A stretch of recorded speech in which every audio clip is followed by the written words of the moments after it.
Hey everybody, this is Shiny Zekrom, and I'm doing a little bit of something with a friend here. Why don't you introduce yourself?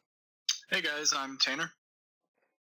Yeah, so Tanner is a new member to the SBL. Yes, this is going to be an SBL video because we have our fourth season now officially begun, but this is a video about the draft more so, and not a typical draft breakdown. This is more so just power rankings based on how we feel every team drafted this season in the SBL. Now, you're not going to find this on my channel specifically, but over on Tanner's actually. So, what's your YouTube channel so everybody can go to it? My YouTube channel is just my first and last name, Tanner Parish, Parish. Oh, So I'll okay. just send you a link. Okay. You can do it that way. Okay. Well, yeah, so I guess we want to get started then. We're going to Yeah, go let's go for it. alphabetical order of teams. And who happens to be first is Tanner himself, actually, with his Yes, indeed. Alola Bay Buccaneers. Now, how this is going to go is we're going to base our letter grade of a team between A and F based on how we feel their overall team synergy is, how many resistances they have between all their members, how well they use their points, how good their Z user choice was, and overall how much bulk and how much power do they have, hazard setters, hazard removals, Yep. the very important nitty gritty of teams. So it's going to be less about the coaches themselves. We're going to be looking at strictly their drafts and not taking into account their play style or anything like that Mm-hmm. for this ranking, at least. Yeah, and don't mind if you do happen to see stats of some teams because by the time we're recording this, three of the first week matches have already happened. Yep. So, like for example, Tanner, you're already gonna see that he has kills and deaths on his team. So, if you see stuff like that, that's why a couple matches for the first week have already happened. And we won't be mentioning that. We'll just kind of throw those out of the way Yeah. because it's just draft. Yep. Okay, so starting off with Tanner's team, the Alola Bay Buccaneers. He drafted Victini, Mega Gyarados, Tapu Bulu, Alolan Ninetales, Donphan, Magneton, Dragalge, Swellow, Alolan Sandslash, Banette, and Blissey. Now, real quick as a disclaimer, Tanner's obviously not going to grade his own team, and I'm not going to grade my own team, just so there's no easy bias towards it. But we still haven't gone easy on ourselves because Yep. between what we've said for our teams, definitely we went nitty gritty on how we felt about them. We didn't go light. So, starting off with Tanner's team here.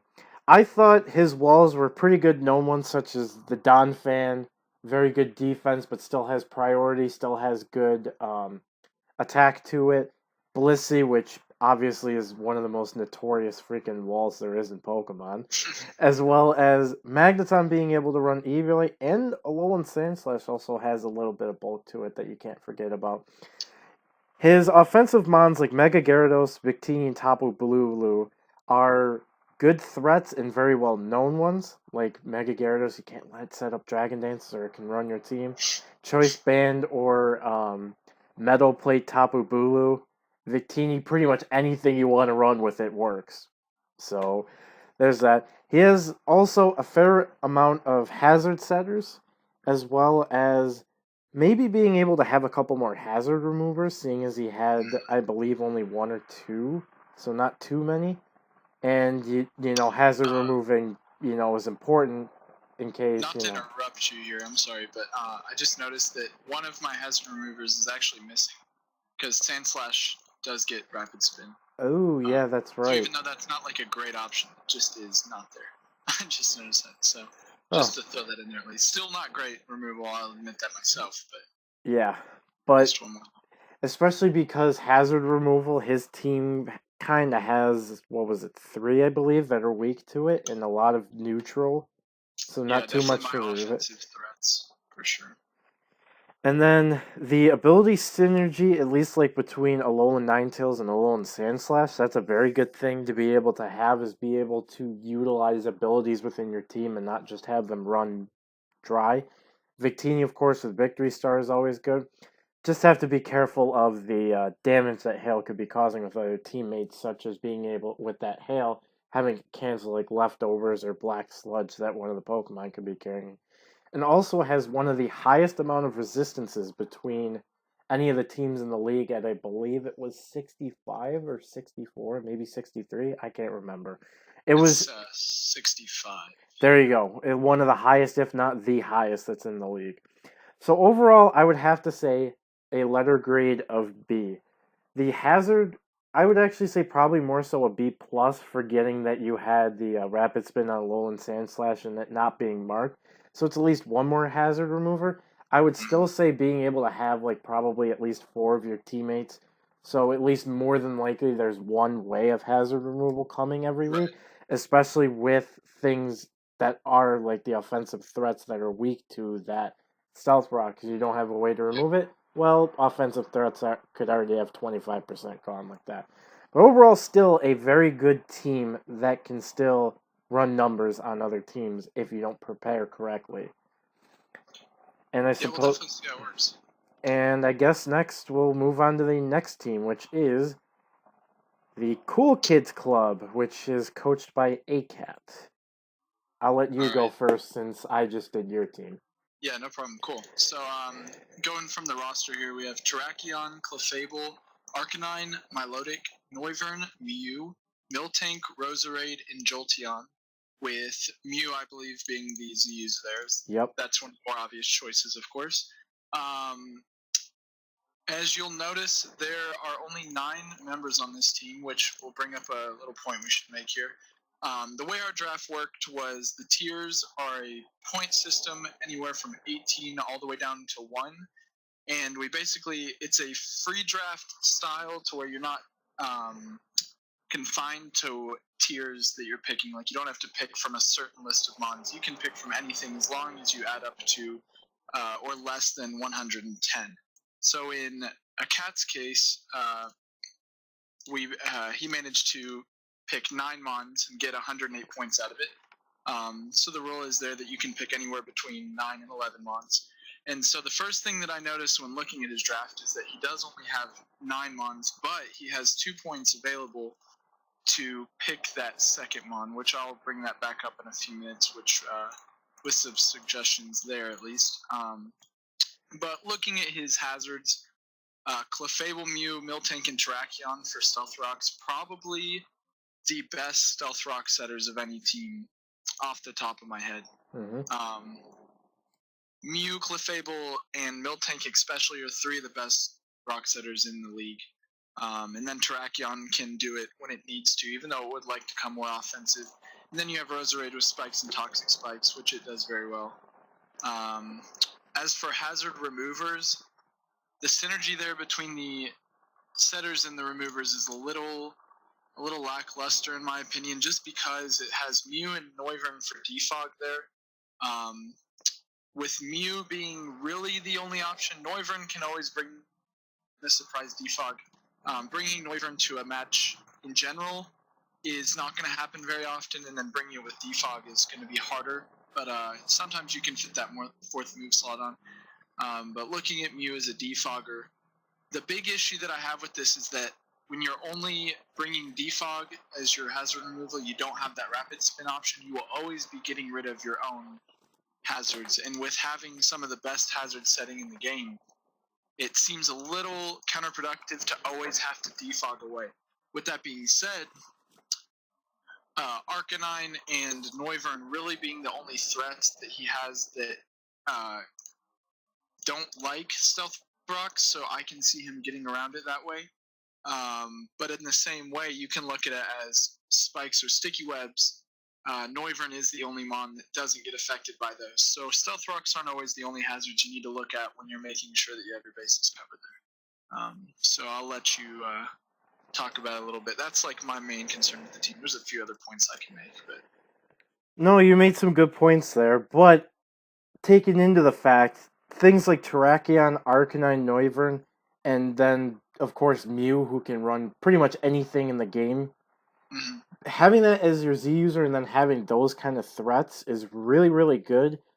The walls could be a little better, but still very well known stuff like Melodic and Clefable and even Miltank, all Right. having good, reliable recovery as well as stuff like Clefable can run Wish to be able to pass to others. So it's Yep. good walls and being able to support the team is very good. But the one big thing is where is the ground resistance besides Noivern's immunity? Yep. Nowhere. That's Nowhere. huge because ground types not only being able to stop Volt Switch, but it's also a very another common um, defensive type. If Yep. it's one powerful, like say a Lando T or something, that can pretty much run through this entire team if it wanted to. Hmm. As well as maybe having what was I gonna say? It is a very speedy team though. Like I don't think there was anything below base. I want to say like I think his Clefables. I think is the yeah, slowest, Clefable is base 60, and then everything else is 80 and above, which which is great. that's very good.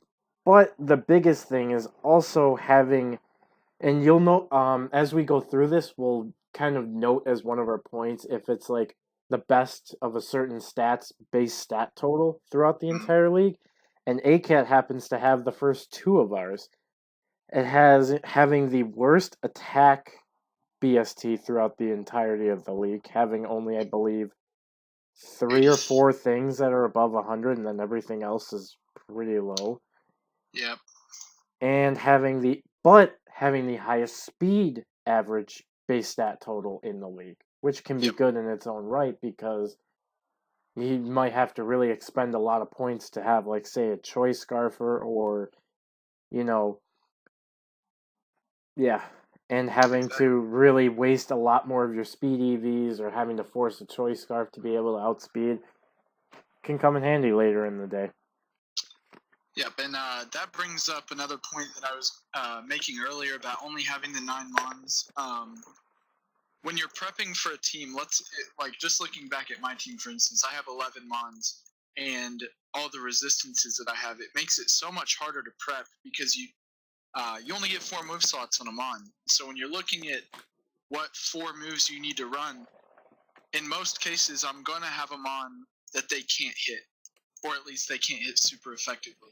When Mm-hmm. you look at this sort of team with 9 mons and no ground resist except for 1 immunity and a mon that's not going to come every game, they can throw HP ground on all their special attackers, or a lot of mons get ground coverage, whether it be bulldoze, stomping tantrum. They can throw coverage like that and know that they're going to hit every single mon without being resisted. So it's just something that uh, needs to be considered. But the good thing is you have those 2 points, and there's no reason not to grab a ground resist. Now, looking at the 2 and 1 point areas, there's not great mons by any means, but you've got stuff like Leafeon, which has an attack stat that will help your average attack. It has the defense to help sponge those earthquakes, and it just adds to your speed, obviously.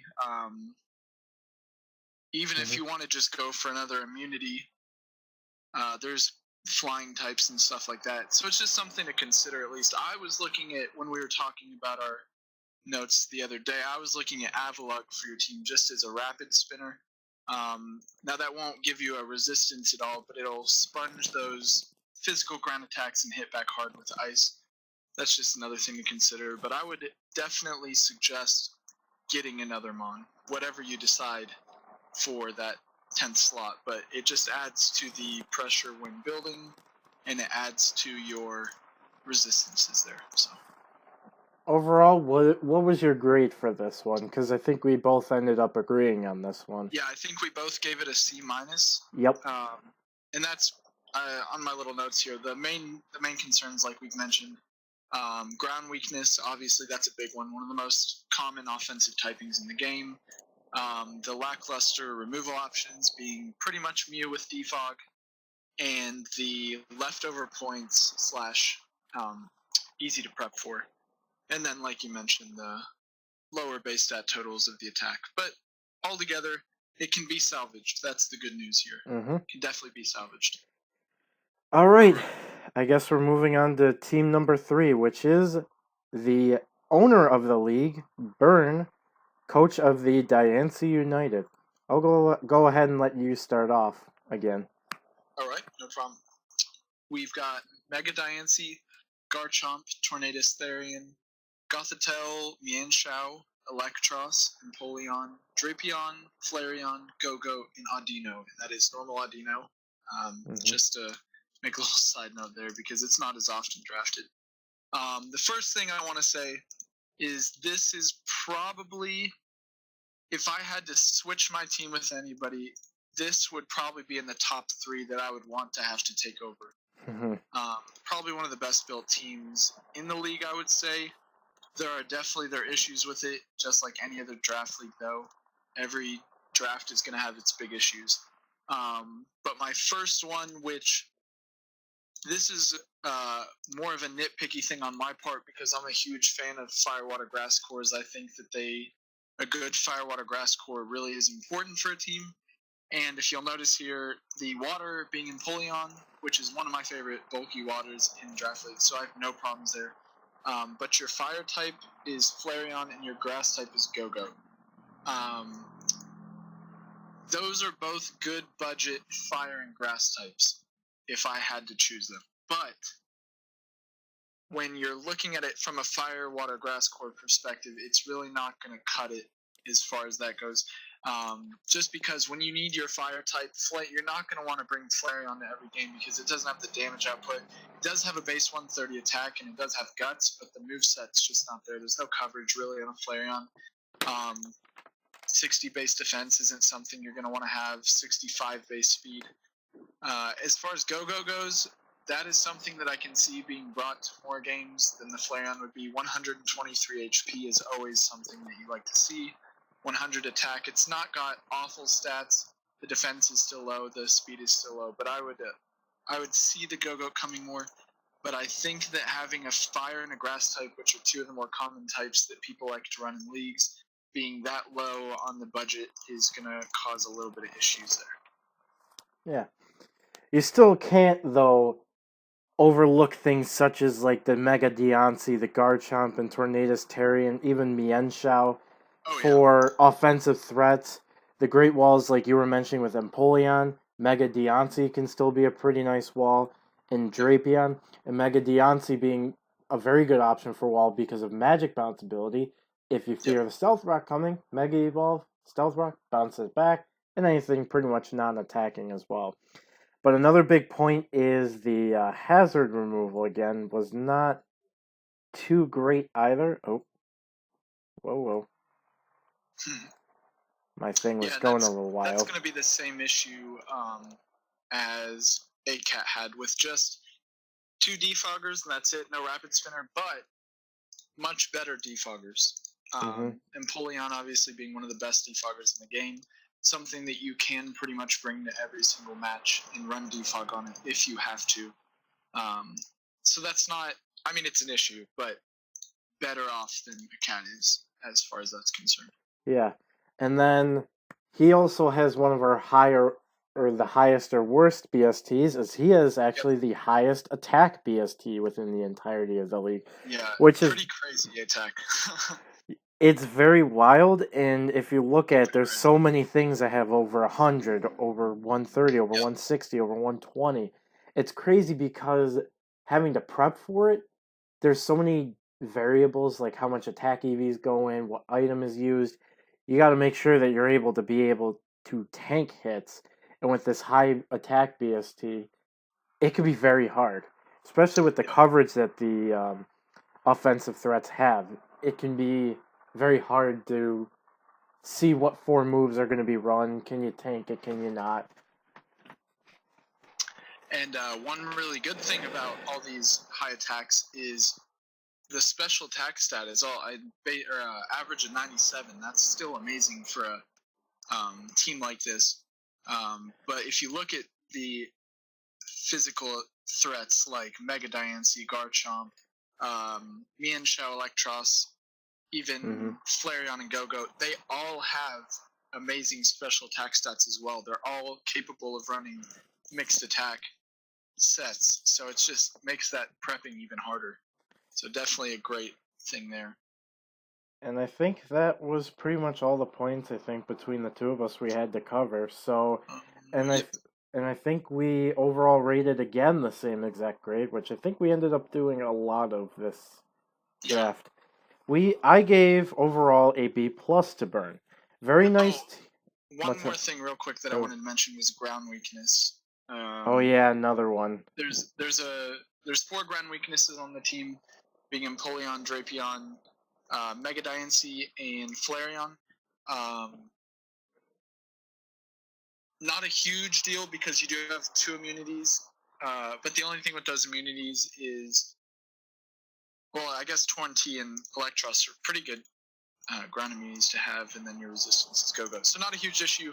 Just be careful of ground because you do have 4 weaknesses to them, and 3 of them are mons that you will probably be seeing a few times throughout the season. So just a quick thing I want to add in there. Yeah, and then we gave a B plus overall because we just felt it was a very well-rounded team. Could use a few more things here or there, but it was pretty well done. Yeah, I would And definitely say fix the hazard removal and then patch up a few of the defensive weaknesses because you do have a pretty low. Oh, one thing we didn't mention, a little slower, not too bad, but yeah, a little bit on the slower side with a average 81. So yep. patch up a few of those things, and it definitely is an A team. So we can move on. Okay, and none other than my team happens to be next, the Florida Flygon. All right. So I'll let you take over the stage here. Awesome. So you've drafted Tapu Koko, which still a little bitter about, but that's all right. Mega Absol, Latios, Amoonguss, Alamomola, Cobalion, Mudsdale, Moltres, Cryogonal, Hitmontop, and Dusknoir. So the first thing I want to say is bulk. And even though the whole team is not necessarily bulky, just looking at Latios, Amoonguss, and Alamomola makes me sweat just a little bit. Cryogonal, Mudsdale, Dusknoir, like Hitmontop, I mean, with the Intimidate, it makes it bulkier there. But definitely some bulky threats. The regen core of Amoonguss and Alamomola, something I don't love to have to mess with.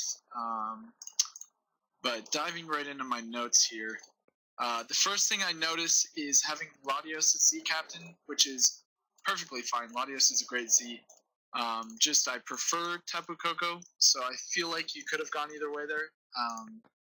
I think Tapu Koko would have been a little bit more beneficial just because your few ways to hit its resistances like grass and ground aren't hard hitters. So like your ground, the things that you would hit ground type with would normally be like a grass or a water, and those are more going to be your bulky mons. So giving it that ability to run like Z Brave Bird, stuff like that would have helped, but you have Latios that can come and just nuke, so it's not a huge issue there. The bigger issue, though, and you pointed this out before I could even type it when we were talking, is your hazards. So you have Cobalion and Mudsdale, who are both solid rockers, but that is going to force you, if there's a matchup where you need rocks, to bring one of the two, and it's going to force you to bring rocks on them. So Cobalion, who's a great setup attacker, doesn't always love to run rocks. Mudsdale being the one that you're going to want to run rocks on more, I feel like, but also isn't going to want to come to every game, just being a ground type that doesn't have reliable recovery outside of rest. But with your wish passing and Alamomola, not going to be a huge issue there, but definitely I'd say getting either another stealth rocker or maybe some spikes, something like that, just to round that out. But in the same vein, probably the best hazard removal list there is in the league, one of the top ones anyways. Hitmontop being such a reliable rapid spinner, Latios being one of the best defoggers. Tapu Koko sometimes doesn't need the coverage, so it can slap defog on there. I've seen it more than you'd think. Cryogonal, especially for spikes and sticky webs, always having a levitating rapid spinner. Can run defog as well if you're afraid of a splint blocker. So hazard removal is great. Momentum in Cobalion, Tapu Koko with Volt Switch, and then Tapu Koko and Moltres with U-Turn is also just huge for the team. Just having that Volt Switch core especially with a team that has a regen like that. It's going to be great. And let me look back at my notes here. Not being able to get a heal bell off was one of the things I was looking at. You have your Alamomola here especially loves heal bell support because getting a toxic on that thing can really cripple it. Getting a toxic off on Cryogonal, Hitmontop, Dust Noir, Mudsdale, all those mons really love to not be toxic. So that's not a huge issue because a lot of times, especially mons like Alamola and Amoonguss, will be switching out, so those toxic resets. But if you're trying to stall something out, it can be an issue. And then my last little note here, which was just something random that I noticed, and it's not a huge issue, but it is something to mention, is the synergy between Amoonguss and Tapu Koko can hinder you a little bit, just force you to be careful on when you want to run Spore, because if you have Tapu Koko on Amoonguss, or Tapu Koko and Amoonguss on the same team, you're going to be less likely to get Spores off as long as that electric terrain is up. So that's like really nitpicky, of course, but like we said at the beginning of the video, we were a lot harsher on each other, which is good, because we want to be able to fix our teams here. Mm-hmm. But looking at your stats, great attack, the speed stats are all spread out evenly. It's a base 82, but you've got mons like Mudsdale, Amoonguss, and Dust Noir that really bring that down. So that doesn't really showcase your 130, 115, 110, 108, and 15 speeds, which are just great for speed tiers there. And the only other slight issue is that your oh no, I'm looking at it completely wrong. You have great resistance. Never mind. I thought you had 39 resistances, but that's just 39 of the normal resistances, and you have 53 total. So you're good to go on that sense. So that should about cover it for you. Yep, I think you're good. And what was your overall grade for me? Of course. I give you a B. B even. Couldn't forget that. Yep. All right. Well, the next team we have to cover here is Alio, coach of the Manila Monsters. His team includes Vaporeon, Mega Gallade, Darmanitan, Alolan Persian, Galvantula, Excadrill, Goodra, Mandibuzz, Shaman, and Dusclops.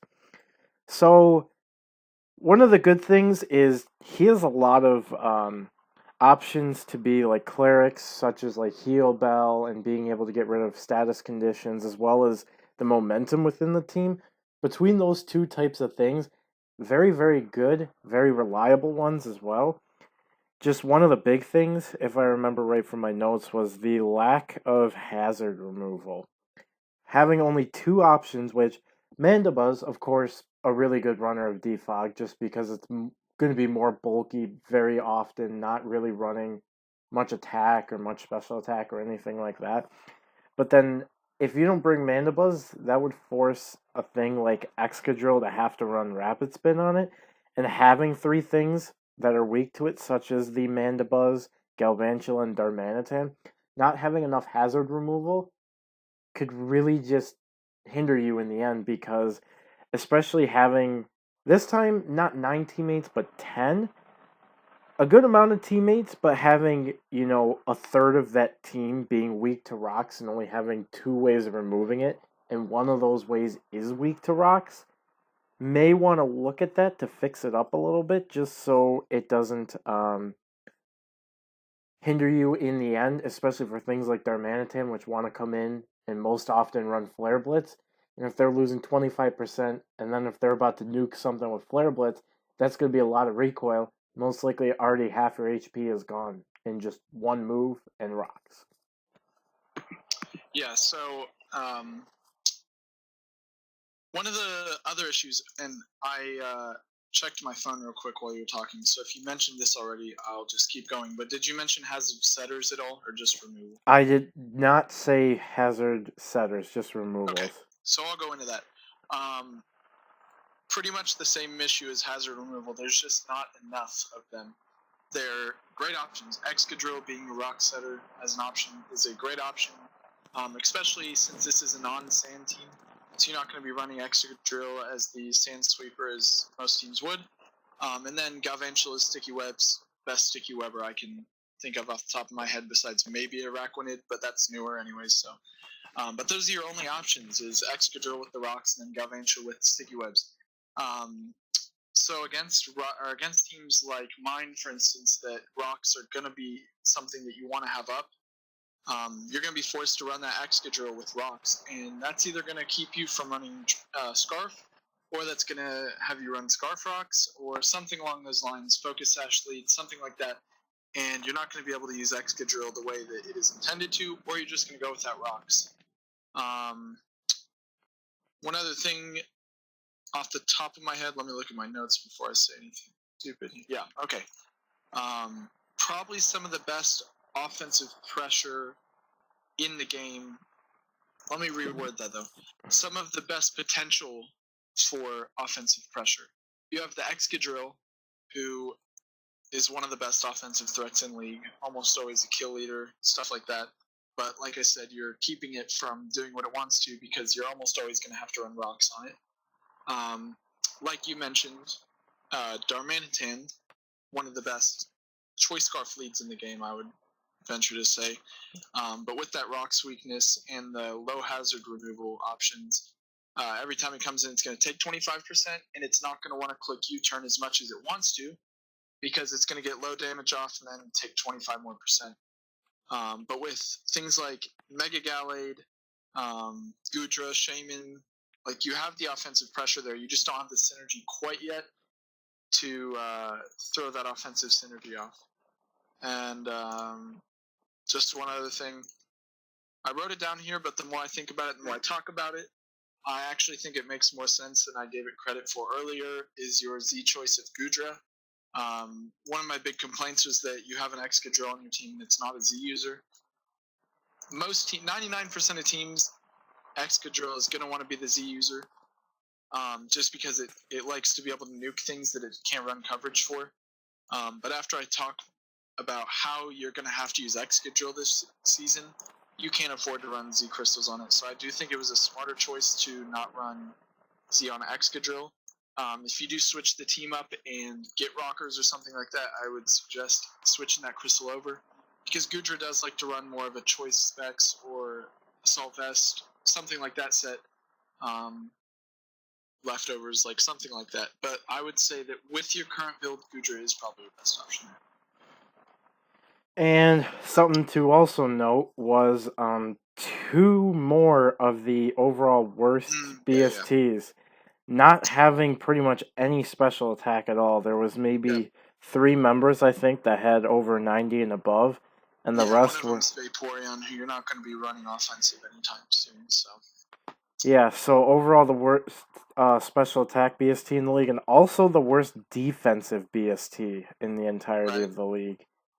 With really only Mandibuzz and maybe Gudra for that, but other Dusclops, yeah, is debatable there too. But not having enough defense, and there's such teams that have really high attack BSTs like Burns's. You want to be able to have defensive Pokemon with it.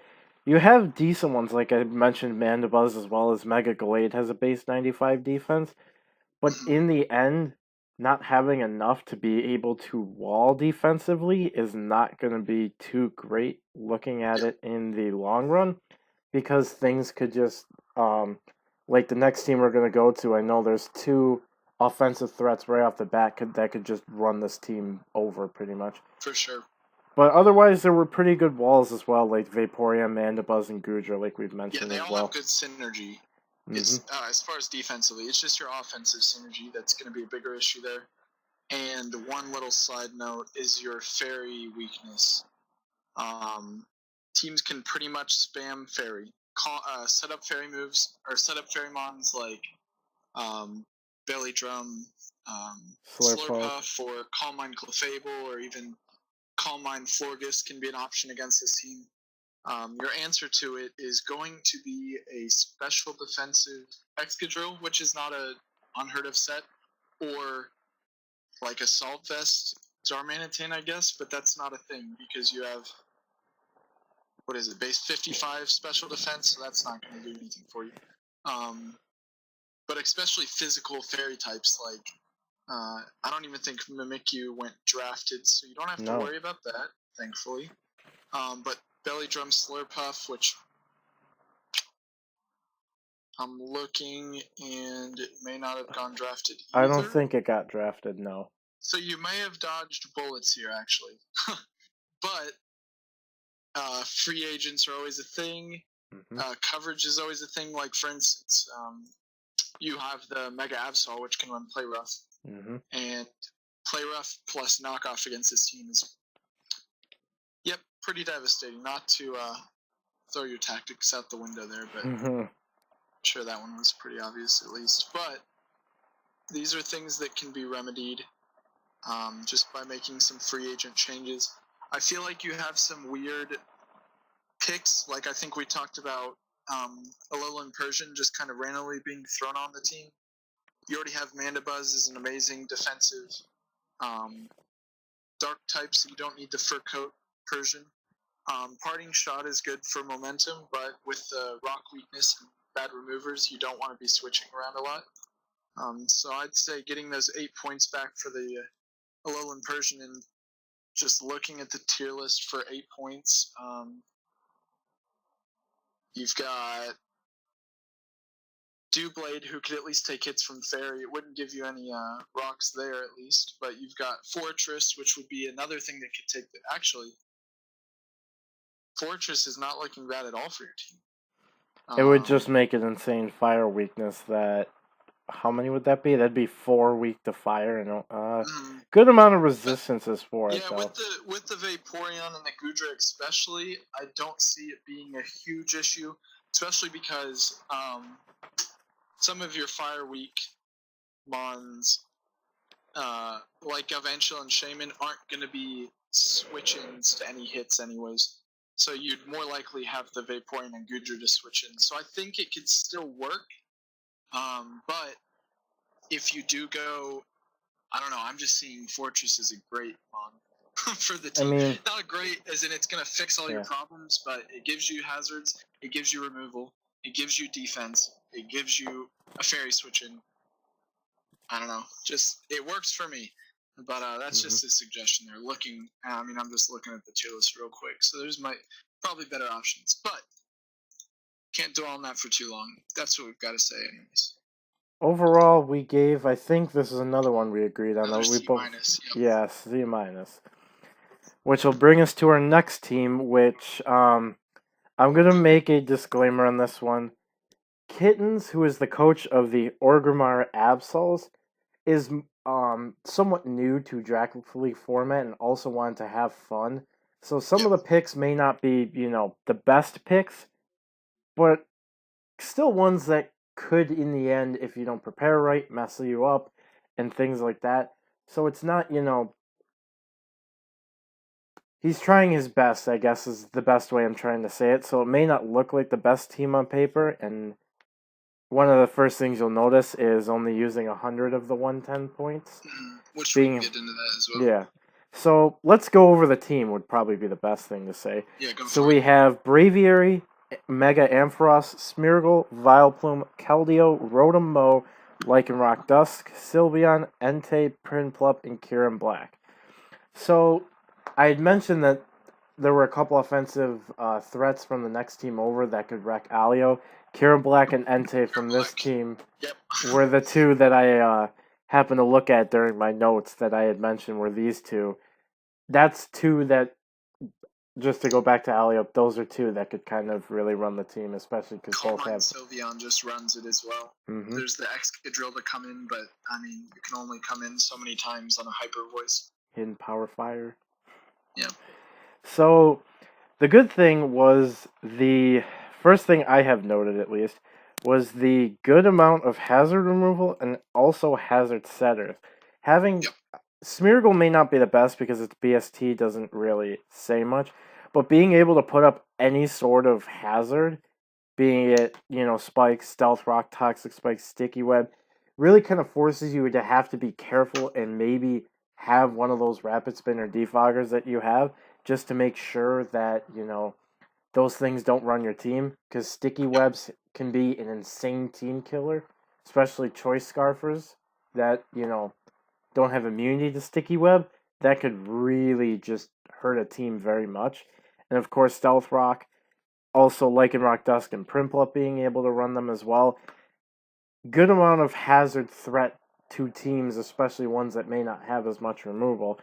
And having, 4 different things that have defog, but also a rapid spinner is great for the team, honestly. Being able to have 2 different methods of removing hazards, but most of them being defog could be a hindrance to you as well, such as getting rid of your own webs that you set up and rocks and everything.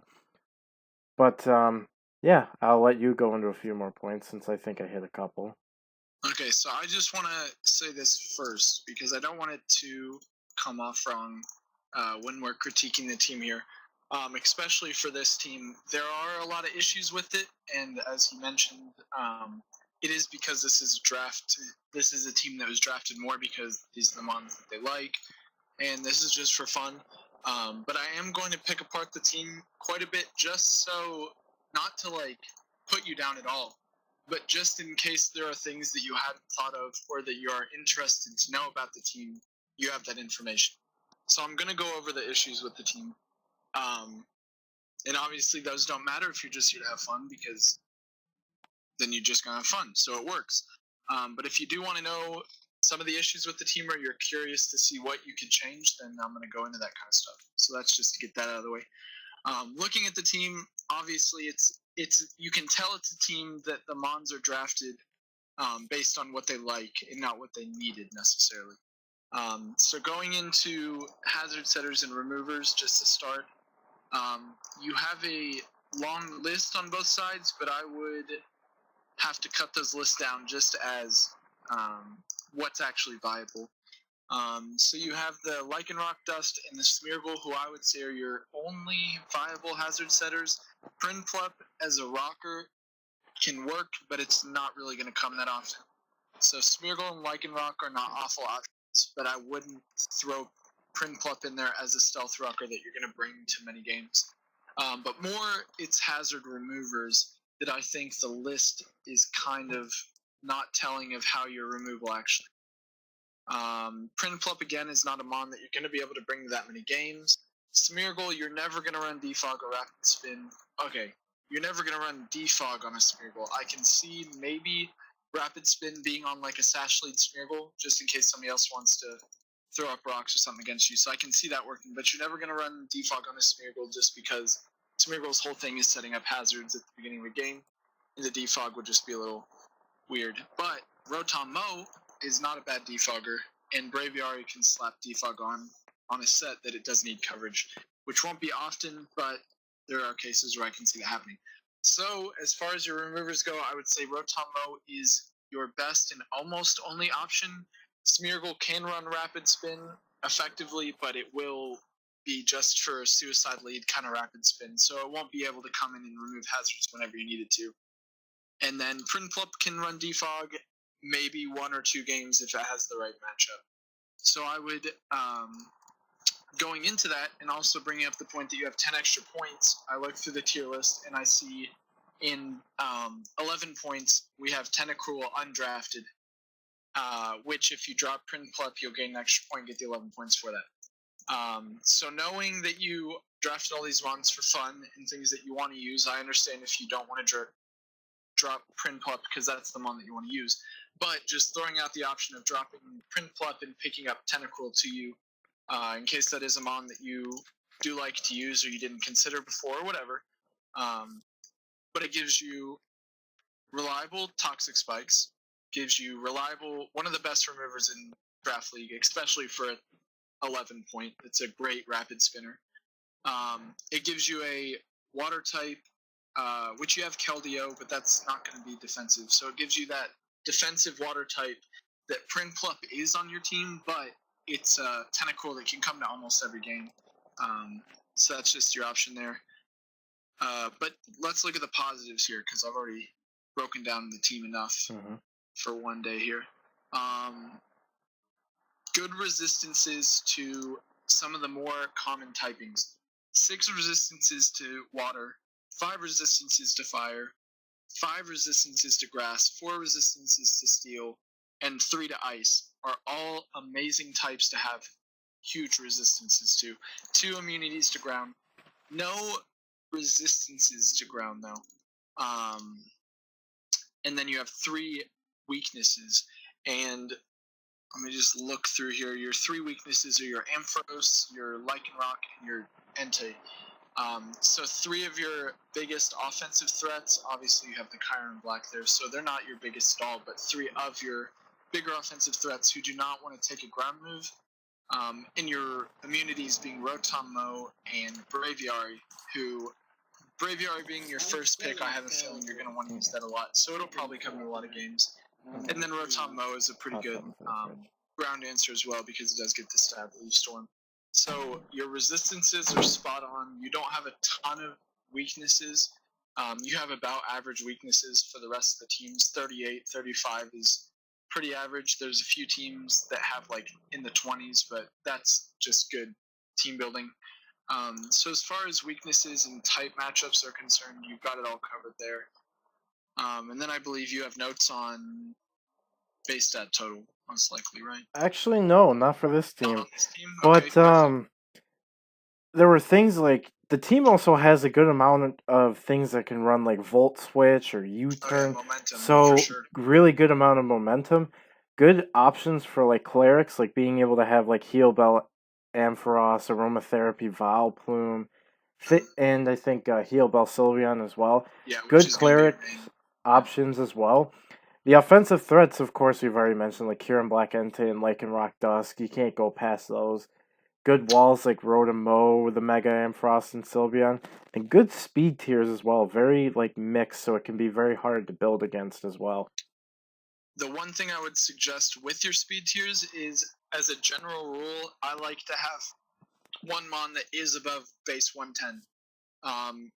And while you do have a base 110, which is a great speed tier to hit, with the amount of Pokemon that we have now, there's definitely enough Pokemon to have at least one mon of just huge speed. Like, for instance, I have a 125. I think a Cat has a 123. Burn has a 121. You have a 130. Like, there's every team is going to have one mon that doesn't need to run Choice Scarf to outspeed all of your mons that aren't running Choice Scarf, which is going to force you to bring at least one Scarf at every game. So having like a base 115 or a 120 is going to help you out a lot in that regard, but it's not necessary. It's just something that I like to have. Yeah, I get you. And then we had, as an overall grade, I think between the both of us, a D. But again, Kittens is new to Draft League format and is also trying to have fun. So it's very understandable. We just like to try and help and point out things. I mean, we might be, renowned draft players, but of course we can always fix our drafts. We're never going to have the perfect draft. There's always things we can fix. And as we said, we're purely giving these grades off of draft composition. We're not looking at the coaches themselves. So if we had to take into account that you drafted purely off of what you liked and all that kind of stuff, obviously we wouldn't have been so harsh in the grade. But just to be fair to everybody else in the grading scheme, we did have to give you a D. But you have the points and you have the potential to fix the draft if you so choose to. If you're comfortable with your draft and those are the mons that you know you're good with, just keep it how it is and prove us wrong. Yeah, you could very well prove us wrong. Yep. So our next team goes over to the Philadelphia Tyranitar, coached by Omega. Go ahead and why don't you introduce the team? All right, so we've got Heatran, Rotom Wash, Registeel, Celebi, Licky Licky, Jellicent, Scrafty, Tornadus Incarnate, Mega Slowbro, Vikavolt, and Flygon. So right off the bat here, when I first click on this team and look at it, I just see a Heatran and a Registeel. I see 2 bulky steel types. I see 2 rock setters, and I just wonder why they're both there. Now I know, and we don't take this into account because, like I said, we look just purely on the draft. But I know that Omega was planning on drafting the Victini that I took first pick, or third pick, but my first pick. So it did cause them to have to adjust a little bit, because if I remember correctly, they had a pick that was somewhat close to mine. No, not at all. Okay, I'm thinking of a completely different team. So anyways, they did want the Victini, so it caused them to think on their feet a little bit, have to choose a different fire type. But the Registeer wasn't until two rounds later, so I don't know if that's exactly a good reason to have the two steel types so early on. With that being said, looking at my notes, yeah, I mentioned the two redundant steels there. The good news is with that, you might have a reason that I'm not seeing for having those two, which is perfectly fine. You can prove me wrong on that. But if you didn't realize it and you think, oh, hey, they're right, like I don't need these two steel types that pretty much are the exact same mon and do the exact same thing.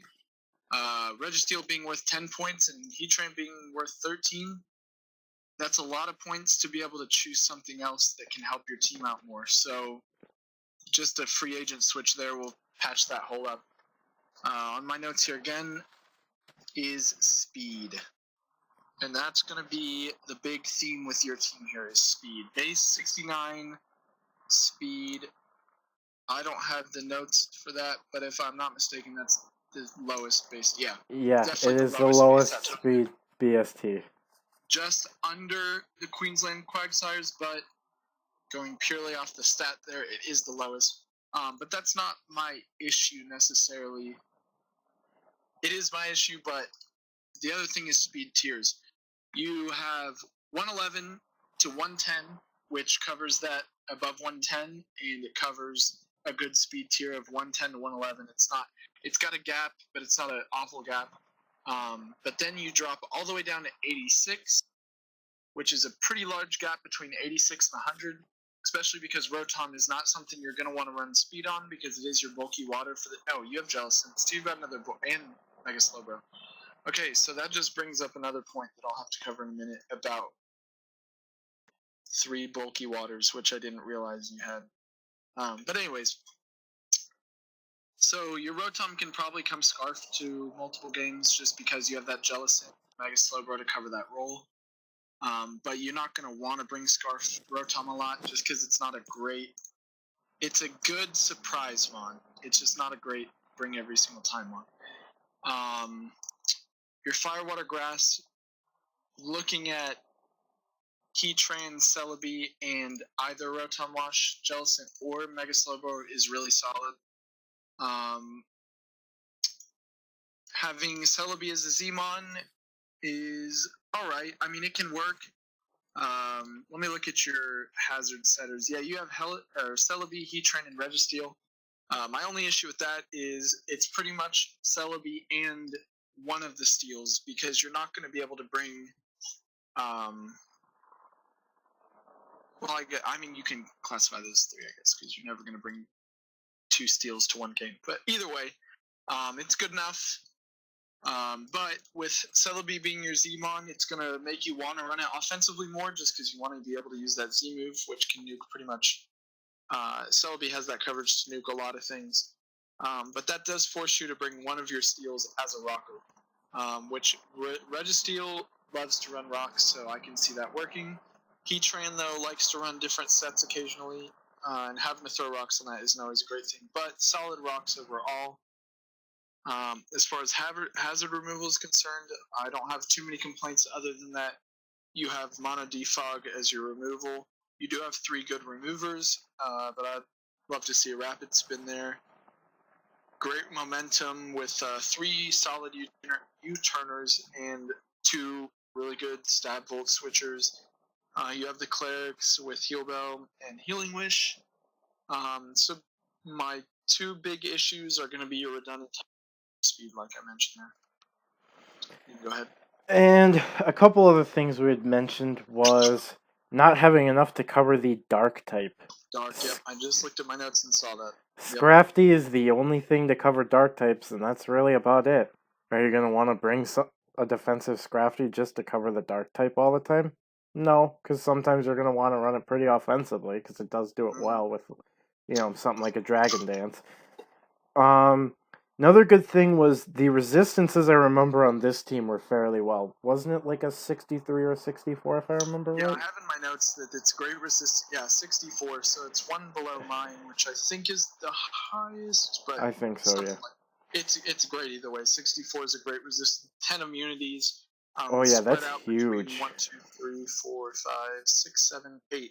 10 resistances spread out between 8 different typings. So you have 8 typings that you can have a resistance to if you need to, which is not something to laugh at all. And And then 7 4 times resistances, which is solid, spread out yeah. between 6 different typings. And speaking of even though there is the dual steel type and the triple waters, Omega actually takes 2 more BST cakes in this one. He is the Yeah, highest average defense of any team in the league. I believe having nothing below base 70 defense, if I'm yeah. not The mistaken. defense is actually insane. Another one of the really It's kind of bulky crazy. ones. And also has the highest special attack average Yep. BST throughout the entirety of the league. Two things that are very good to have: being able to have really good defensive bulk, but being able to hit really hard on the special side as well is nothing to really laugh about. And I think that covered everything we really wanted to cover with this team. Yeah. Let me just look over. Yeah, pretty much just the 3 bulky waters, like having multiple. But your 3 waters have an 86 base speed, a 60 base speed, and a 30 base speed. So they're always almost going to be run as bulky. Jellicent having great bulk and immunities. Slowbro, obviously, 180 base defense is insane. And then Rotom Wash, like I talked about earlier. So maybe switching one of those out. I can see why you have the 3, just because their secondary typings do help you out. Like you have actually, Rotom Wash, you already have an electric type, a solid electric type in Vikavolt. So you can probably afford to drop Rotom Wash. But if you do, I would suggest picking up another remover, because you will be losing one of your best removers if you do that. So just something to consider there. Otherwise, I think we both had another same grade on this one, being C plus, if I'm not mistaken. We both said. Yep, yep, yep. Okay. And next up was a team that you actually mentioned earlier when talking about this team, being the next closest, slowest team, the Queensland Quagsires, coached by Yes. Arctis. So why don't you go ahead? All right, so it's Tapu Fini, Mega Tyranitar, Tangrowth, Azelf, Araquanid, Nidoking, Togekiss, Chandelure, Caesar, and Quagsire. So right off the bat, we're just going to go right into the speed, because it's going to be the thing I talk about the most anyway, so we might as well get this one out of the way. This may or may not be, and this is going to sound harsh, but it's all tough love, may or may not be up there with the worst speed tiers I've seen on a team, especially for this draft. This league, this draft, hands down, has the worst speed tiers. Even though it doesn't have the worst speed stat, barely beats out the other speed stats, so that's not even really something to talk about. But definitely the worst speed tiers in the league. You don't have to run a Scarfer against this team. I'm just going to go ahead and throw that out there. If you're that worried about Izal 115, you can run a Scarfer, but you do not need to run a Scarfer against this team at its current state, with its second highest base speed being Nidoking and Tapu Fini at 85. So you've got if I do math in my head, 30-point jump between Azelf, who is your fastest mon, who has a good speed stat of 115, and that's a solid speed stat to have.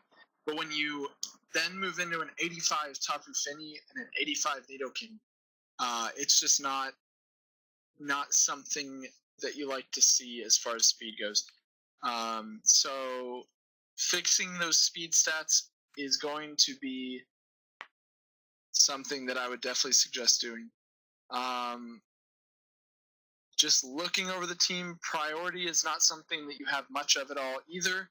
So you're not able to help your speed out with that. I think you have Bullet Punch Scizor, occasionally a Sucker Punch Nidoking, and unless I'm missing something super obvious, those are pretty much your only priority As far as choice scarfers go, Nidoking, Chandelure, Togekiss, maybe Tapu Fini if you want to bring it to one game as like a surprise against a good dark type or a good ground or something like that.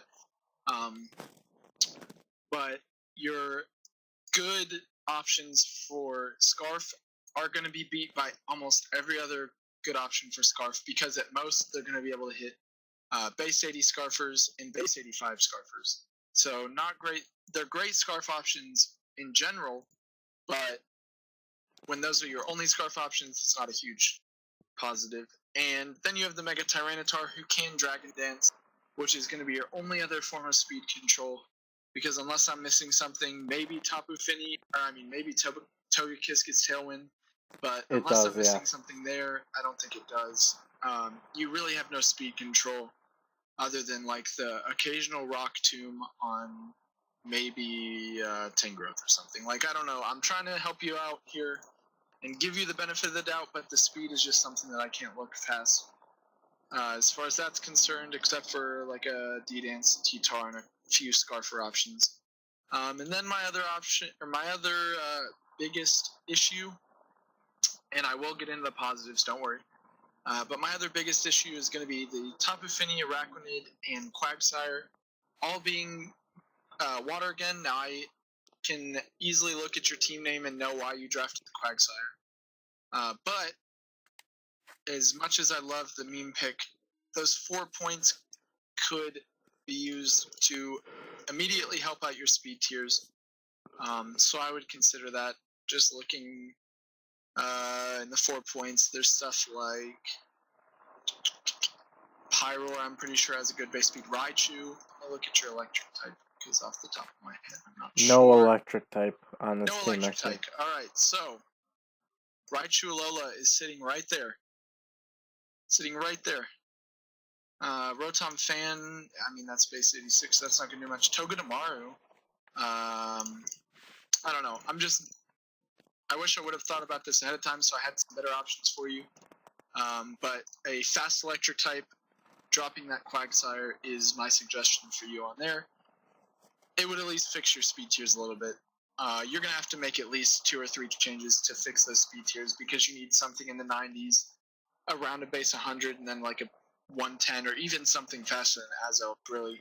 But you're going to need 2 or 3. If you want to fix those speed tiers, it's going to take a little bit of moving around. But I'll let you go ahead. But some of the positives are a very, very good amount of really good hazard setters.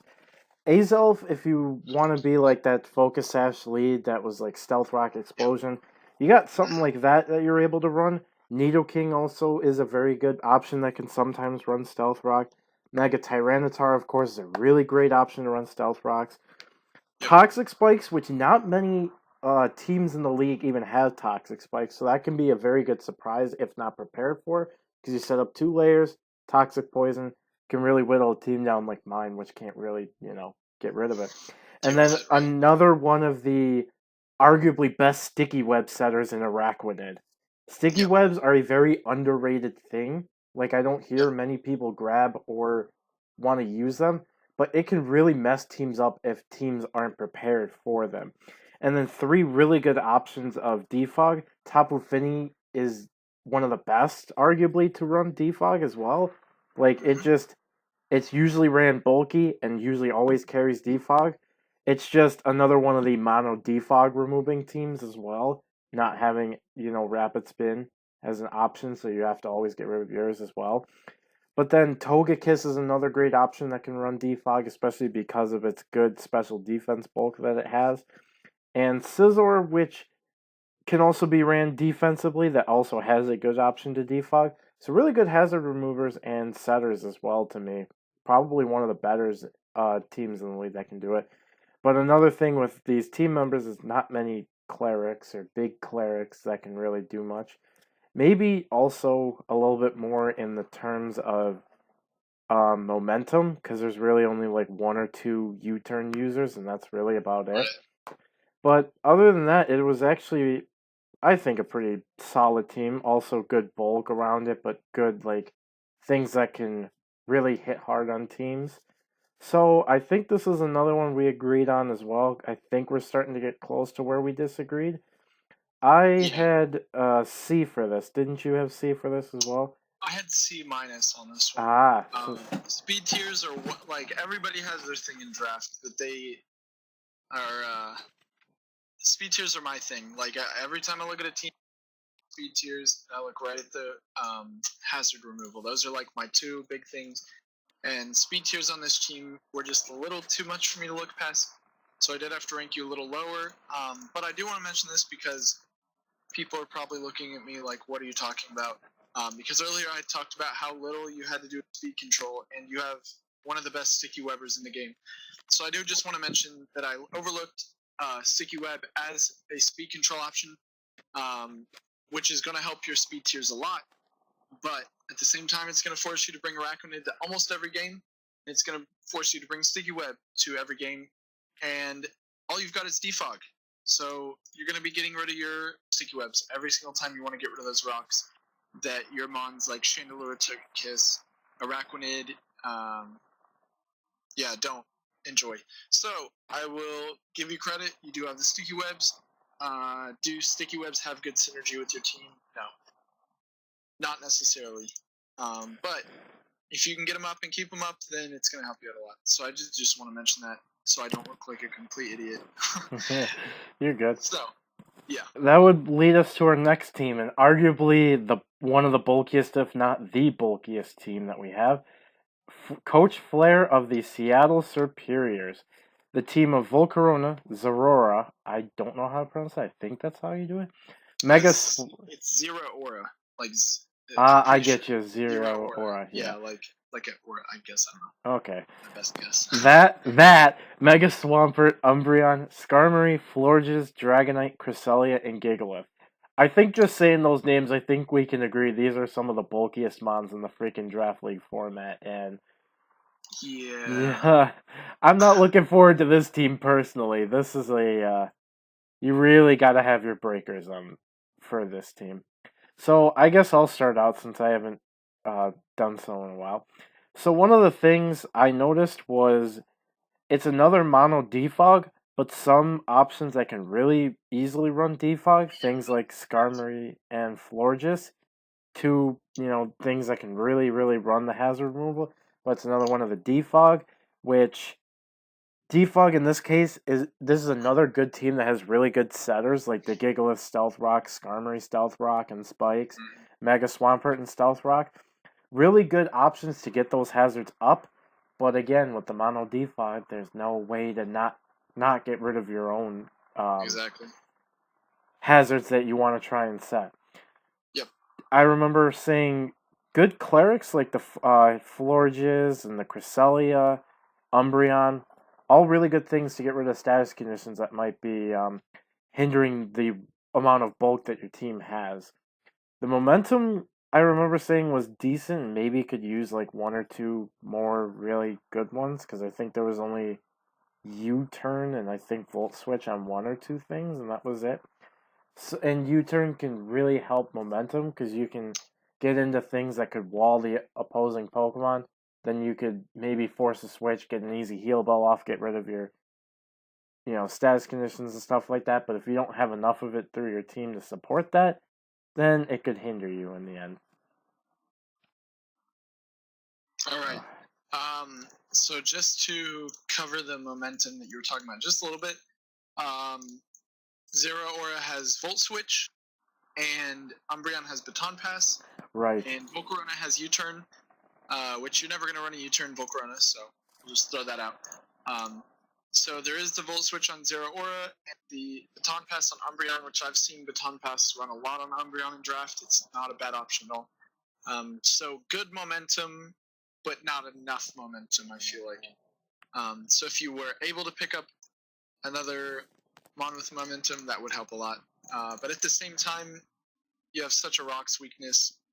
Not such a rocks weakness on your offensive mons, just to clarify there. And really, you only have 2 or 3 offensive mons. So Volcarona and Dragonite being your 2 best setup options, and neither of them want to come in on. So you won't be volt switching and U-turning into them a lot. So it'll mostly be into your bulky pivots, which makes sense. So the another U-turner volt would be great there. But I want to talk about some of the weirder things about this team, but only after I cover speed. Of course, I'm back to speed. If you look here, we have a base 143 Zera Aura, which is, I think, the second highest base stat speed drafted because there was a Mega Alakazam drafted by Yashu, who we'll get to later. He's the second last, I think, or last? Yeah, last team. Yeah, he's last. So we'll get to him. But 143, oh no, Ninjask. Forgot about Ninjask. So third highest. Oh yeah, Ninjask, right. Can't forget about the good old Ninjask. But 143, an amazing speed tier to hit, makes people run Scarfers. Just having a amazing 143 offensive mon is going to force people to run Scarfers. So you've already got that box checked. So that makes me happy. But what doesn't make me happy is the very next speed is 100. You have a 43-point gap there, which is going to keep people from having to run Scarf. So you've got, in the same turn, you've got one Pokemon that is making people run Scarf, and then all your other Pokemon are like, oh, never mind, we don't have to run Scarf, because as long as we've got a Mon that can take a hit from Zero Aura, we don't have to worry about outspeeding it. So you've got the base 100 Volcarona, which everybody knows that thing's a threat. I think he calls it the smuggiest of bugs or something like that. If I'm thinking of the right league, I'm in multiple leagues, so that might be a completely different league. But anyways, so you got the Volcarona, huge threat. Base 100 speed, good speed to you to have, but you've got a 43-point gap there. And then you jump down to Cresselia, which is 85. Not going to be running much speed on a Cresselia. Dragonite is base 80, who you'll most likely have Dragon Dance on.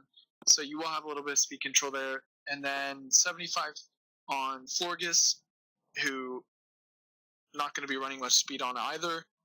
And then your next offensive mon that you might run speed on is Swampert, Mega Swampert. Which brings me to my next point. You have some random things on this team, my friend, which is not necessarily a bad thing, excuse me. It can catch people off guard. But there's a difference between trying to catch people off guard and not being able to support your team, if that makes sense. So here's what I'm talking about. You've got a Mega Swampert, which almost always goes undrafted or it gets drafted to a rain team. Now, you're breaking that mold here, which I don't have any problems with. I think that Mega Swampert can be run without rain. I don't have an issue with that. But you're going to have to run Rain Dance on it, or just off the top of my head, I'm not entirely sure what gets Rain Dance, but I'm sure things like Florges and Cresselia probably get Rain Dance. So you'll have to run Rain Dance on something, most likely, to get that Swampert, especially with how your speed tiers are right now. Here's my issue. Rain Dance with your team is not good. Not something you want to have. You have Volcarona, who wants to be able to have that Fire Stab, and if you set up a Rain Dance to sweep with Swampert, and it immediately dies, and you're like, crap, now what do? I have to set up with my Volcarona, that's my win con. Well, now you have Rain Up for the next 3 turns. If Swampert set it up, if a Damprock Mon sets it up, though, you're stuck with Rain for 7 turns now. But Volcarona, who's going to be your other win most games, now can't even click its Fire Blast because it'll be doing minimum damage. Now, if everything's weakened, Fire Blast is still going to do the damage you need, so it's not a huge issue there, but it doesn't like to be under Rain Dance. It also makes those Water-type moves stronger against it, so when it's setting up, it's going to die faster that way. Dragonite, or no, excuse me, let me get to Gigalith first. Gigalith is going to come in, set up Sand, get rid of your Rain, or even if you're not relying on a Rain Dance Swampert, you have Sand Up now. So let's say you have no rocks on the field, you've managed to get rid of your rocks, which is something you're going to have to do to bring either of your setup sweepers in. So getting up or getting rocks off the field is a huge thing for you, because Dragonite and Volcarona both get crippled hugely by rocks. Now, let's say you got your rocks off your field, you're ready to go, you bring in Gigalith to get rocks up to help sweep or whatever, and now you're ready to go into your Dragonite, but you have Sand Up. After 1 turn, your multi-skill is going to already be gone on your Dragonite. So it's just a few things like that. that I'm a little confused about. Like I said earlier, with kittens, I'm sure there's plans because people don't draft things that they don't have a plan for, and I believe that completely. So I know you have plans for it. Just looking at the team, though, like I said earlier, confused by it.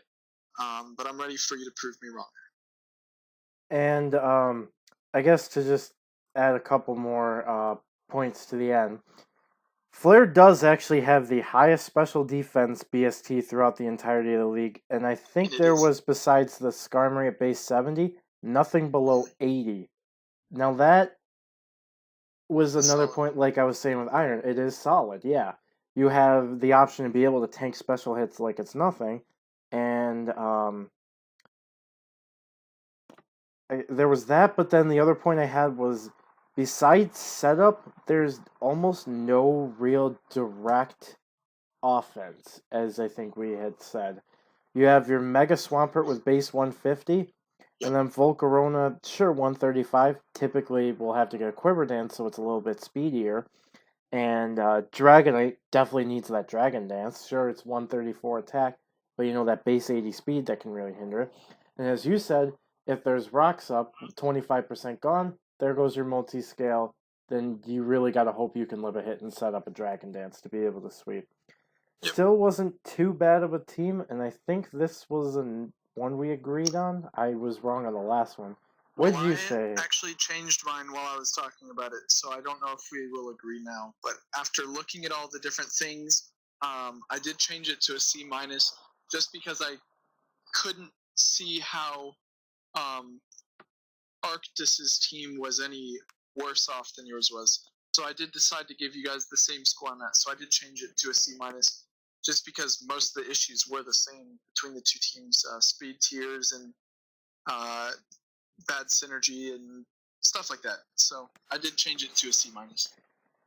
Alrighty, I think we can then move on to the next team, the 10th of we. If we didn't mention, there's 12 teams in total. Kind of bad to say that, this deep in. But If you're still watching, good.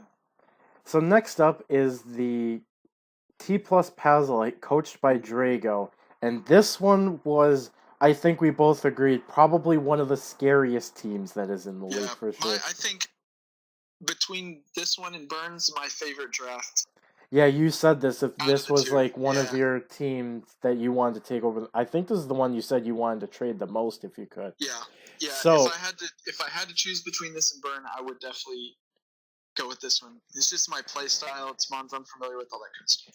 so the team that we're talking about here is Landorus Terrian form, Ferrothorn, Latios, Zygarde 50%, Mega Blastoise, Rotom Heat, Granbull, Ditto, Skuntank, Sock, and Ninjask.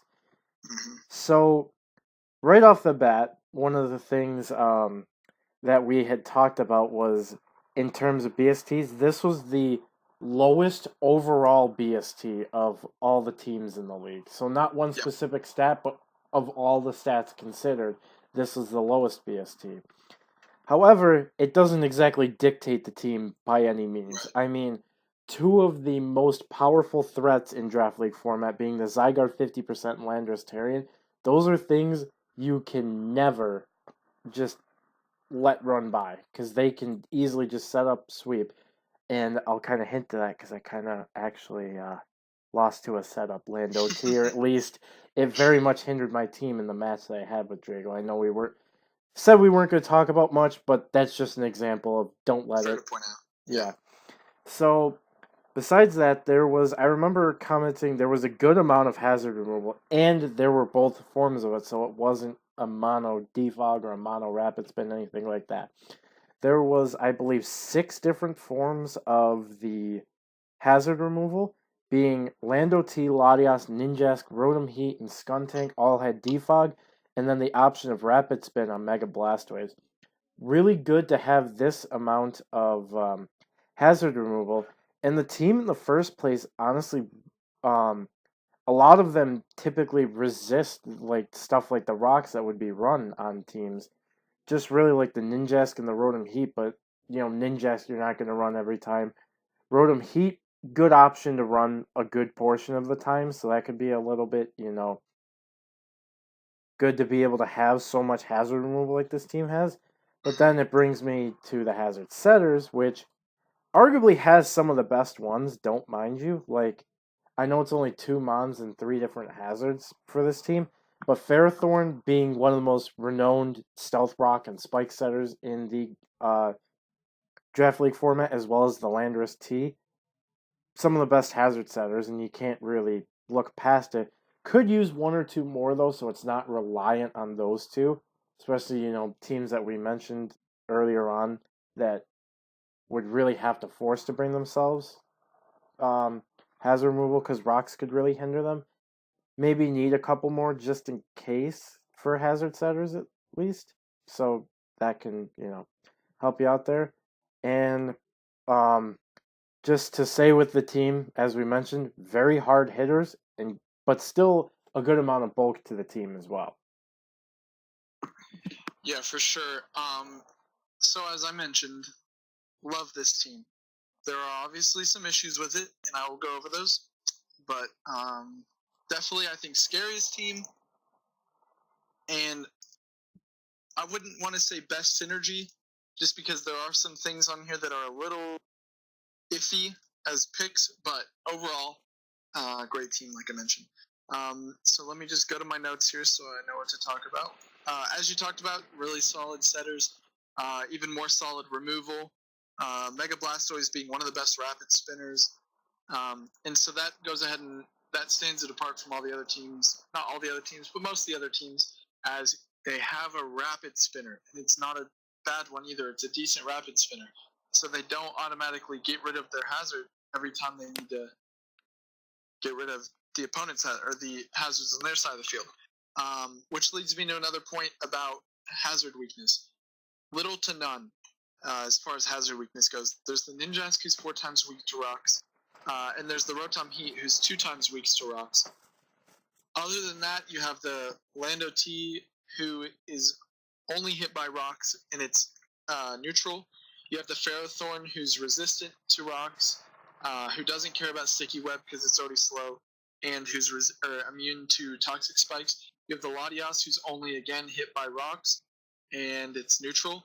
And then you have the Zygarde, who is resistant to rocks, hit by all the other things, but being resistant to rocks is big.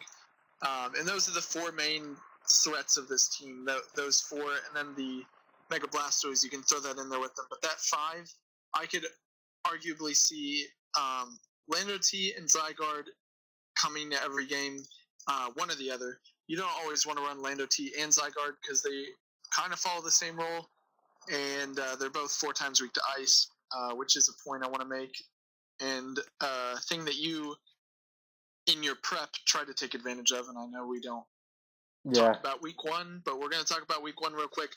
That Cryogonal, had it been given the chance, you got crit by overheat that mattered, stuff like that, so the support around the team, or around the Cryogonal, was kind of faltered a little bit, but had it been given the chance, the Cryogonal would have completely destroyed this team, and that's just pretty much any ice type, especially ice types that have access to freeze dry, because you have that Mega Blastoise that thinks it's going to come in on an ice beam and it takes a freeze dry instead.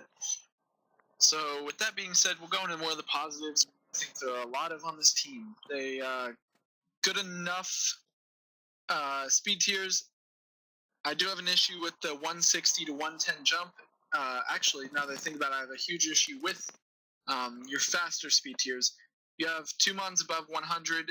That's it, and there's a 50-point gap in between them. So it falls into the same issue that the Seattle Superiors had, where you have the really fast mon that's going to force things to run scarfs, and then you have nothing else that forces them to run scarfs. So they don't really have to run scarfs. So that's going to be my big issue with this team, as is with most teams, is your speed tiers. Not a huge fan of.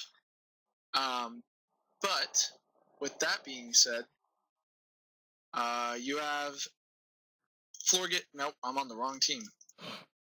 You have Gramble as a heel beller, who Gramble's really a much more solid heel beller than most people probably give it credit for.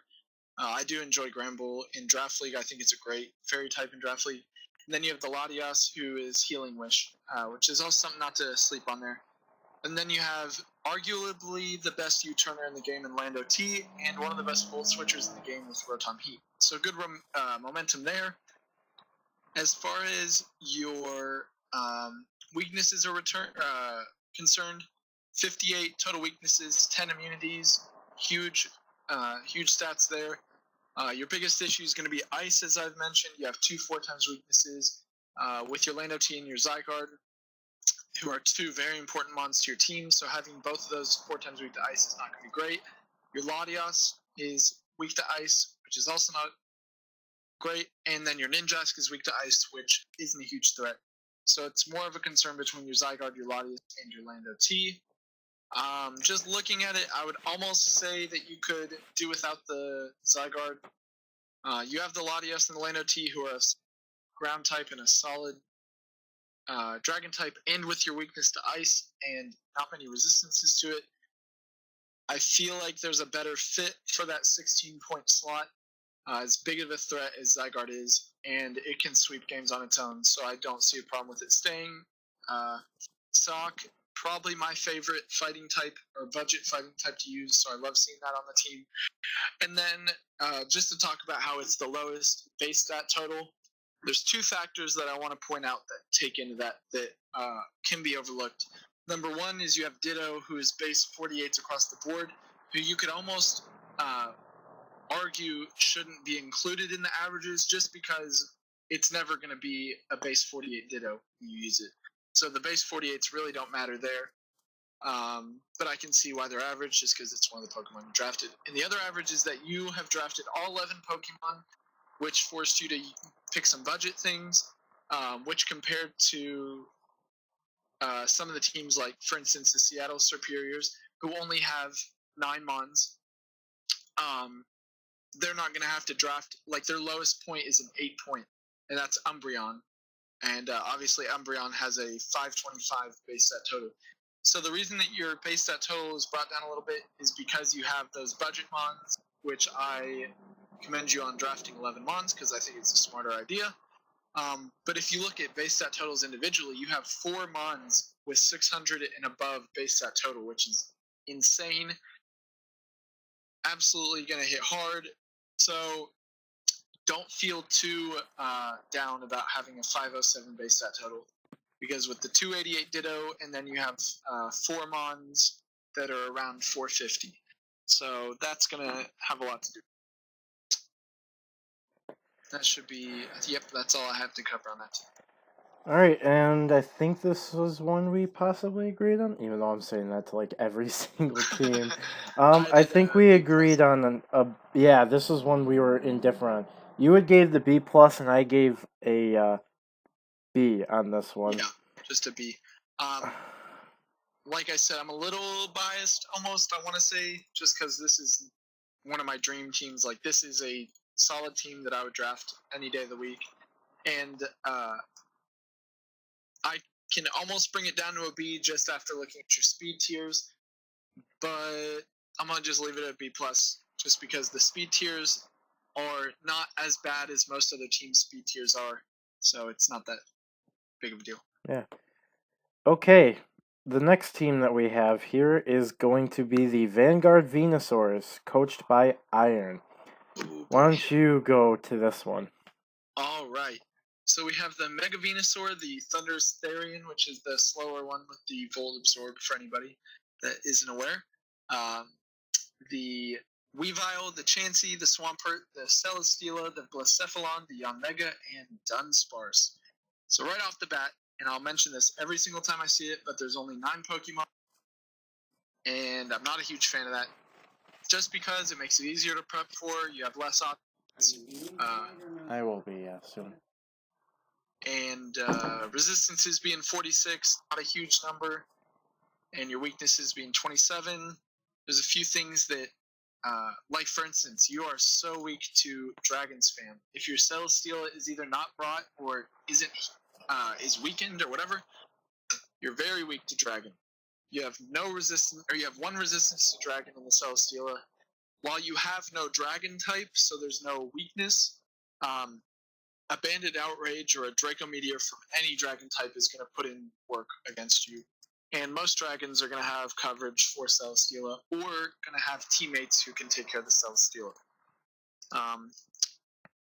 I don't believe Magnezone drafted. I know that I have Magneton. No Yeah, Magnezone. Magnezone most likely wasn't drafted. We haven't talked about it yet, and unless... Oh, no. Well, then never mind. Yashu does have it. Oh. So I was going to say, unless Oh, yeah, Yashu that's has right. it, then it's not drafted. But Magneton and Magnezone plus Dragon type are going to spell disaster for your team. It's the famous Dragmag combo that Gen 4 OU, I believe, was known for. Sun plus Dragonite spam. But just looking at like Yashu's team, for instance, he has the Magneton, and he's here to prove me wrong because he doesn't have a Dragon. Never mind, you don't have to worry about that.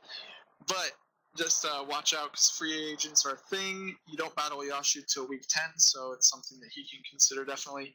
But that's just 1 week, so you don't have to worry about that as much. Looking at my notes here, Rock's week I wanted to mention. You have 4 weaknesses to Rock and 1 resistance to Rock and pretty terrible defog or hazard. So you're almost always going to have Rocks up against you. Thunderous Therian is pretty... Okay, I'm going to be talking forever on this one, I feel like. But let me try and shorten this real quick. Make it simple. You have 2 hazard removers. Thunderous Therian, Yanmega. What do they not like? Rocks. What are they trying to get rid of? Rocks. So every time you want to get rid of Rocks, you have to bring one of these 2 mons in, either take a clean 25% or a clean 50% right off the top, just to get rid of the Rocks. That can then be sent right back up because most mons on your team are passive enough to allow Rocks up against some of the more common ground and rock types. So that's a big issue there. One of my main notes is Rocks weak and bad removal. You're okay on hazards. Chansey and Swampert are great rockers. Dunsparce is an unmon I don't even want to consider as an option. And you have no spikes, toxic spikes, or sticky webs. Sticky webs isn't something you necessarily need on this team because you have good speed tiers for once, unlike some teams. So I'm happy with your speed tiers. So sticky web's not something you need to worry about. But other than that, oh yeah, defensively weak. Is this the lowest defense, or did we already? Yes, this is the lowest defense By a BST lot. of all the teams. Yeah, by quite a bit. Yep. But granted, that's also because there's a base 5 chance he kind of sitting there. This is true. This is a fair point. But in the same vein, if you ignore the Chansey and you're looking at the other mons, you have a 120 Venusaur, you have a 103 Celesteela, and that's it.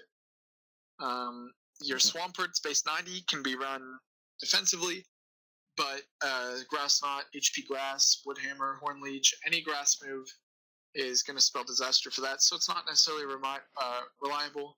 And other than that, you really don't have any defensive answers there. So if you're up against a team that has defense or good physically attacking mons, which I venture to say is every single team here, you're going to be forced to bring Venusaur or Celesteela. And just using my team as an example, I bring a Banded Victini, and you have a really bad day.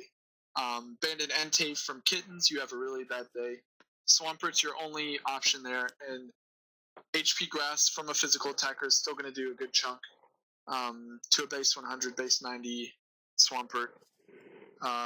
So watch out for the fire. I'm just going to throw that one out there. However, this is mostly due to Chansey having the base 150 or 250 HP. Excuse me. Iron does actually have the highest HP BST of the entirety of the league, which leaves, I believe, just the lowest BST for HP, which we'll get into that in a moment. Notes I had here, it is a very bulky team, though, to say the very least. Like, things like the Mega Venusaur, the Chansey, I would say on the Celesteela. especially defensive time. Yeah. On the especially defensive side for sure, because that defense is just... And has things that can be very, very good wall breakers. Things like the Blacephalon, the Weavile, the Landorus Terrian. It's things you can't really sleep on, you know. So, good there because I know last one didn't have, or a couple teams ago didn't have too much great offense, but here has really good wall breakers. Yep. And I think that was pretty much all we had to cover. I gave a C on this one for me. What was yours? I did give a C minus just because that defensive stat is. I feel like the defensive plus the rocks plus the removers is all gonna just add up, gonna make for a rough season. But like we say with everybody, prove us wrong. So this will finally take us to the last of the teams, Coach Yashu of the Victory Stars. I do want to mention one thing really quickly. Due to Yashu being on vacation, he left his drafted picks to the owner of the league, Byrne. So Byrne made most of the decisions. Yashu came back and decided upon some switches to be able to, switch up things he may have wanted. So this one I would say is more of a half and a half drafted team. So things we do say, keep in mind that Yashu, as said, did have a half and half drafted team, as I'll call it. So the team that Yashu now has after him switching everything is Mega Alakazam, Infernape, Gliscor, Magnezone, Gastrodon, Shiinotic, Manaphy, Gourgeist, Staraptor, and Diancie. I guess I'll have you start off this one. Okay, I'll go for it. We've got, or did you just name? Yes, you did. All yeah. Right. I was just about to go into that. So, right off the bat here, I'm just going to take a look at my notes. My first note here is lacking priority, which I feel like I didn't pay as much attention to on some of the teams. But I think the reason I noticed it is because it is somewhat priority weak. There's a lot of Mons, a lot of fast Mons that are weak defensively. And so if you have good priority, you can pretty much take care of this team. Things like Sucker Punch against the Alakazam, Mach Punch, or any other, really any form of priority is going to do well against this team. Let me look at my notes again. We've got removal, that's right. So basically, we've got Gliscor as a defogger and Staraptor as a defogger. I'm going to go ahead and throw out there that defog Staraptor isn't going to be something that Yashu wants to run every week. So that leaves us with defog Gliscor. Not an awful option. If I remember correctly, I think that Gligar has something with its legality that either keeps it from running defog or makes it have to run a certain set, but I don't know if that's the same with... I don't think it is with Gliscor. No, I don't think it's the same deal with Gliscor. It might even just have to do with the moves that it wants to run. I'm just checking real quick. No, okay. So it should be alright in that sense. So it can bring defog every week, which it most likely will have to. In the same sense, not a huge rocks weakness, but hazards in general. Sticky webs against this team is really good. Purely because the Alakazam and the... not many other things. I guess the Manaphy doesn't like sticky webs. Diancie has clear body, so it doesn't care about sticky webs. Gliscor's off the ground. Staraptor's off the ground. But it's not huge rocks weakness. Sticky webs it doesn't enjoy. But spikes really can tear it apart. With 1, 2, 3, 4, 5, 6, 7, 8 of the 10 Mons all grounded and affected by spikes. So not having removal is going to be something that you're going to have to work around. As far as rockers go, Gliscor and Diancie are two of the good ones, so no issues there. I would love to see spikes or toxic spikes to help break down the walls that this team struggles against. Clerics, Manaphy, I've seen a defensive Manaphy brought very well with off U-turn, Heal Bell, Scald, or something of that vein. So Heal Bell on Manaphy can come every once in a while. Get rid of the Thunder Waves that this team doesn't. Pretty much speed control is something that this team doesn't like. Stuff like, I don't think we have any teams that really like Trick Room. So that's not something to watch out for too much. But your offensive threats, namely being Infernape, Alakazam, Staraptor, and Manaphy, do not like being speed controlled. You don't have, besides maybe Magnezone, you don't have any offensive threats that are slow. So if a team wants to bring Thunder Wave or Sticky Webs or Tailwind or something like that, you have a rough time. But one thing you do have going for you, 4 amazing U-turners in Gliscor, Infernape, Manaphy, and Staraptor, and then a Volt Switcher and Magnezone. So since you're not terribly weak to rocks, if that's all they have up, you're going to want to keep clicking U-turn and just getting them in a spin cycle and getting them positioned in a way that you can sweep with something like Tailglow Manaphy. But looking at it, no setup is another issue that you kind of have. Your Infernape can set up, your Manaphy can set up, Gliscor can set up, but seeing as it's your only defogger, I have a feeling you're going to be your main setup, so maybe another setup one would be better. But I'll let you go ahead and cover the HP stat and all that kind of. Yeah, so in the team, besides Gastrodon and Manaphy, and maybe Diancie? What is Diancie's? Because I don't want to scroll too far. Diancie's HP is 50. Okay, so right there, I think you can kind of take a guess. Besides Gastrodon and Manaphy, this is the lowest HP BST in the entirety of the league.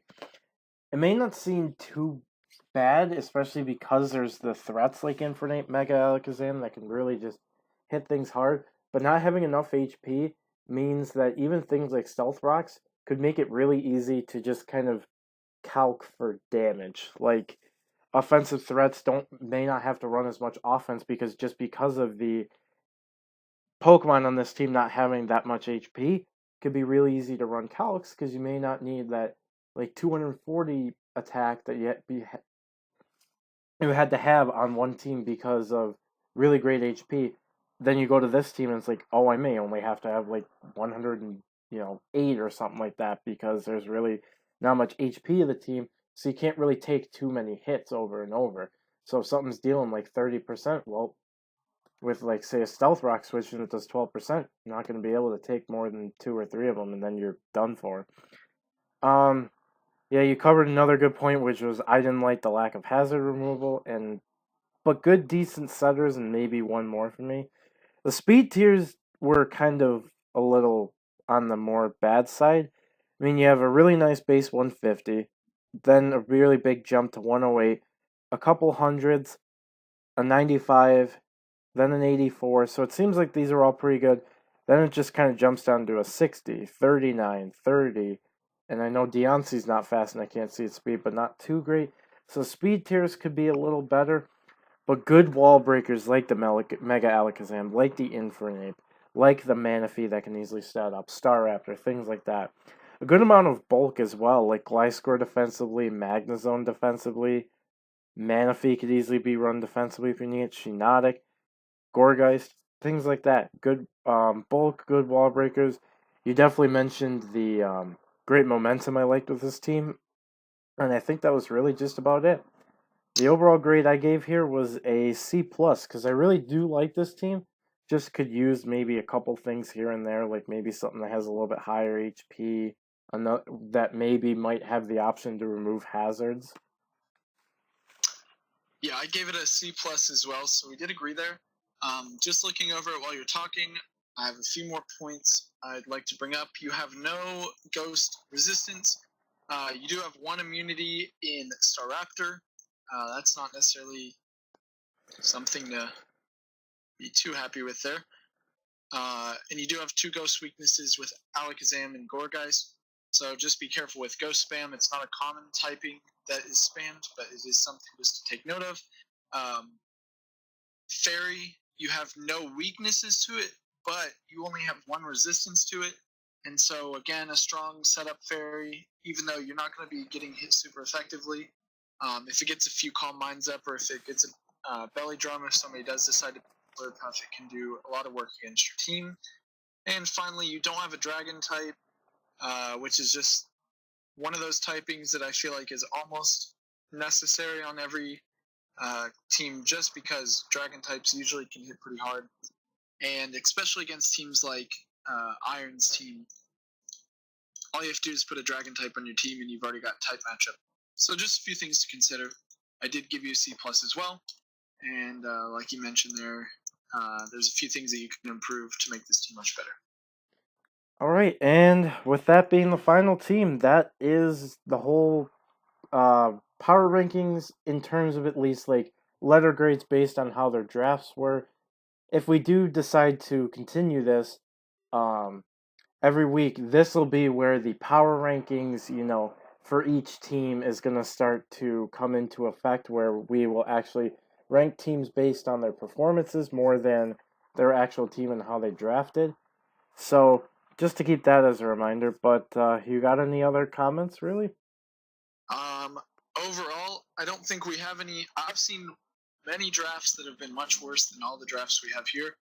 Um, so I'd say we all have solid drafts. Um, Obviously, there's a few that are lesser and there's a few that are greater. So free agents, I would take advantage of those if I were you. Um, Coach trades are something that I think are way underused in draft league. There's always there's nothing wrong with just throwing out, hey, do you want to trade this? You never know what the other person. Maybe it's their favorite Pokemon. Maybe it's maybe you're trying to trade for a mon that they're just never using. So they're like, why the heck not? You never know. So always offer that and get rapid spinners. That's about all I got. All right, well, yeah, this has been Shiny Zekrom, and Tanner, I'll let you finish it out since this is most likely going on your channel, I'm pretty sure. All right. Um, so if you're watching this from the league, hope you guys got something out of it. Feel free to leave some comments or even just talk about it in the chat in the league about what you think we said or didn't say that was right. If you're watching this and you're not from the league, not sure how you found it, but welcome. Feel free to subscribe, like, whatever you want to do. Not huge into YouTube, so I'm not going to be sitting there looking at my stats wondering why it's not doing well. So this is just mainly for our league, but if you found it, feel free. But other than that, that's going to be it from us, and we'll talk about doing power rankings for weekly and see what happens. So we may very well see you for week one. If not, see you guys next time we do one of these. Thank you guys. See you. Yeah, thank you.